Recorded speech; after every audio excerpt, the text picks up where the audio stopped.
Cher ami fidèle du mot du Padre, je te souhaite le bonjour. Sois heureux malgré la conjoncture actuelle et ne te laisse pas submerger par la morosité ambiante dont le seul but est de nous enlever la joie intérieure à laquelle chacun est appelé, même dans les événements les plus dramatiques.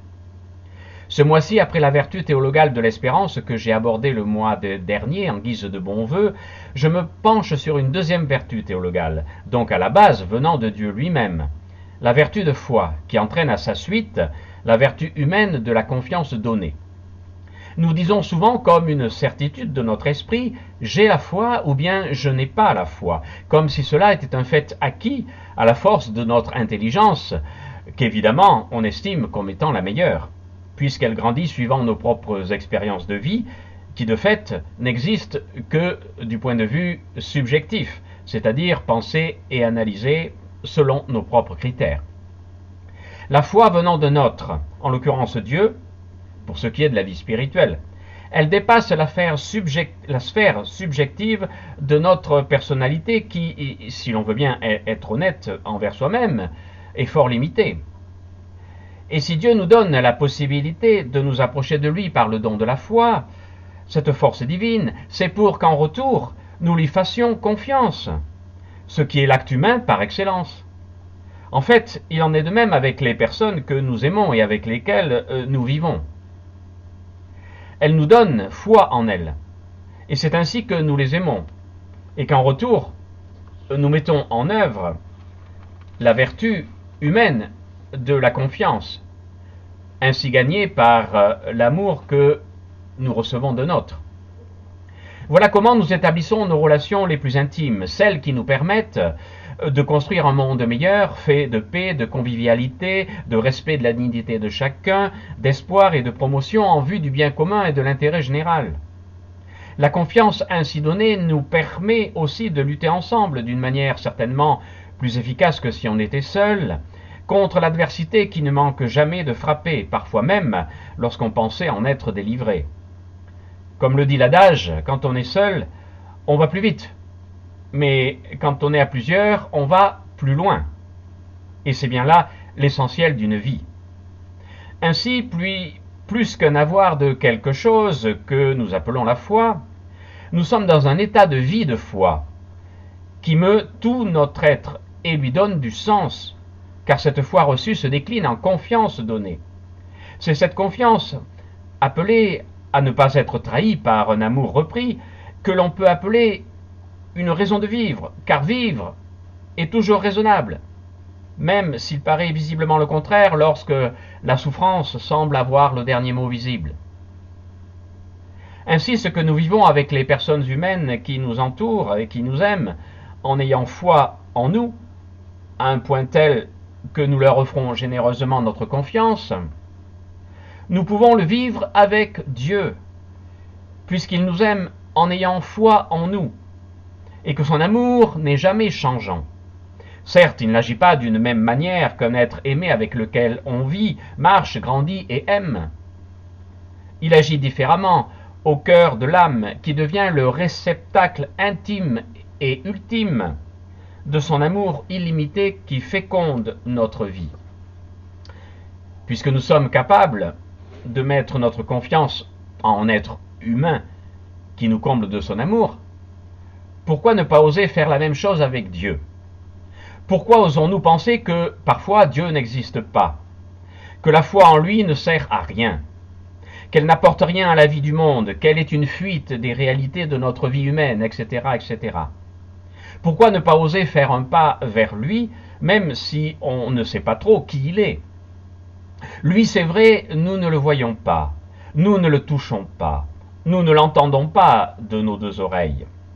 Nous ne le voyons pas agissant contre les événements dramatiques. Nous jugeons qu'il est absent dans nos maladies, nos souffrances, nos douleurs, nos problèmes. En quoi, donc, serait-il utile de mettre notre confiance en un tel Dieu qui serait le grand absent de notre humanité?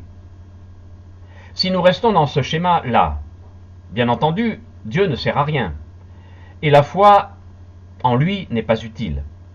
Si nous pensons que sa toute-puissance est une force qui aide à rester debout dans l'adversité, à donner du fruit de vie là où la mort semble dominer, à apporter de la lumière dans les cœurs de ceux qui paraissent ne vivre que dans les ténèbres, à être amour là où la haine règne, à construire la paix là où la vengeance fait loi, à pardonner quand cela paraît impardonnable, à voir en l'homme plus profondément que ses actes qu'il pose, à donner du sens à la vie qui n'est pas qu'un moment qui s'achève dans un sinistre trou ou dans des cendres éparpillées, alors la foi en Dieu est essentielle et même existentielle, tant elle fait vibrer de vérité l'existence qui se nourrit d'elle. Puisque l'apôtre saint Paul souligne que nul ne peut dire Jésus est Seigneur s'il n'est avec l'Esprit Saint, je le redis, la foi, qui est la garantie des biens que l'on espère, la preuve des réalités qu'on ne voit pas, la foi est un don de Dieu. L'homme la refuse ou l'accepte. S'il l'accepte, il la nourrit, la grâce de Dieu aidant, notamment en témoignant d'elle auprès de ceux qui la rejettent ou pensent que Dieu ne leur en a pas donné. Nous le savons, ce n'est pas si simple, ou plutôt, nous nous disons que c'est compliqué et même délicat. Et souvent nous pensons qu'un autre, que l'on estime plus compétent, peut le faire. À ce titre, on voit que Jésus tempête contre ses disciples qui se recroquevillent sur eux à la première difficulté. Pourquoi avez-vous peur, gens de peu de foi? La foi que Dieu allume dans la nuit devant nos pas, même si elle se reçoit de lui, ne se donne donc pas, ne se partage pas, ne se transmet pas. Unique et intime, elle témoigne en s'éveillant, en se réveillant, et en grandissant dans le cœur de l'homme, dans laquelle elle est d'une manière innée.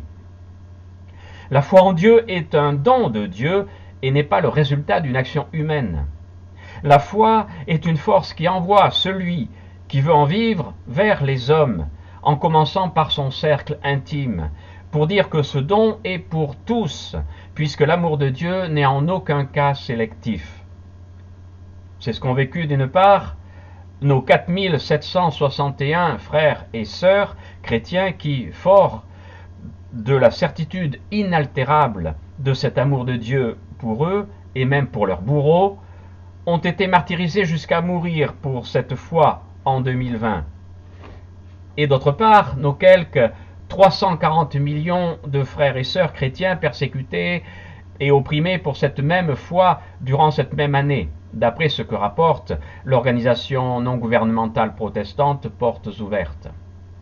C'est donc une évidence, la foi n'est pas un acquis, un savoir ou un bien, mais un état de vie qui scelle l'union avec Dieu, comme elle le fait dans une moindre mesure entre deux personnes humaines qui reçoivent mutuellement la foi venue de l'autre et qui exercent l'un envers l'autre la force de la confiance.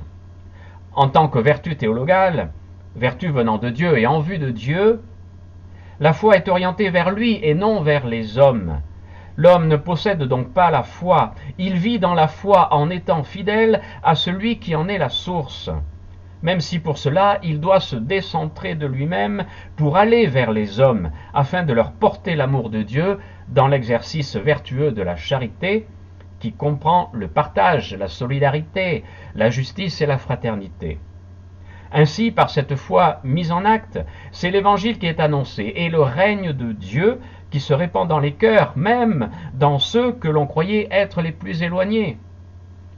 La foi en Dieu devient alors une participation à la façon de voir exercée par Jésus.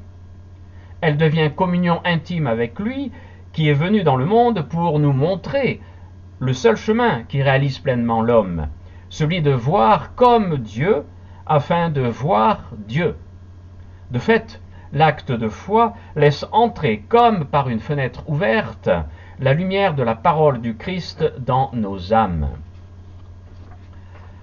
Ainsi comprise, la foi est la vertu théologale par laquelle Nous croyons en Dieu et à tout ce qu'il nous a dit et révélé, parce qu'il est la vérité même. Mais sans les œuvres, la foi est morte. Privée de l'espérance et de la charité, la foi n'est pas pleinement fidèle au Christ et ne fait pas de celui qui la promeut un membre vivant de son corps. Il ne faut donc pas que l'homme sépare ce que Dieu a uni. Foi, espérance et charité sont unies, car elles œuvrent ensemble au profit de l'homme dont le seul titre de gloire est de voir Dieu face à face dans son éternité. Afin de bien saisir tout cela et de voir l'importance de la foi vivante dans notre vie, foi toujours à développer lorsqu'elle n'est pas simplement à éveiller, tant elle est enfouie sous de fausses pensées venues de ce que nous osons appeler d'une manière condescendante notre savoir et notre intelligence, je termine ce mot en laissant la parole à un des premiers saints de l'Église, saint Ignace d'Antioche, qui lui-même, au nom de cette même foi, n'a jamais renoncé à la confiance en Dieu, même dans la plus grande adversité qui fut celle de son martyre.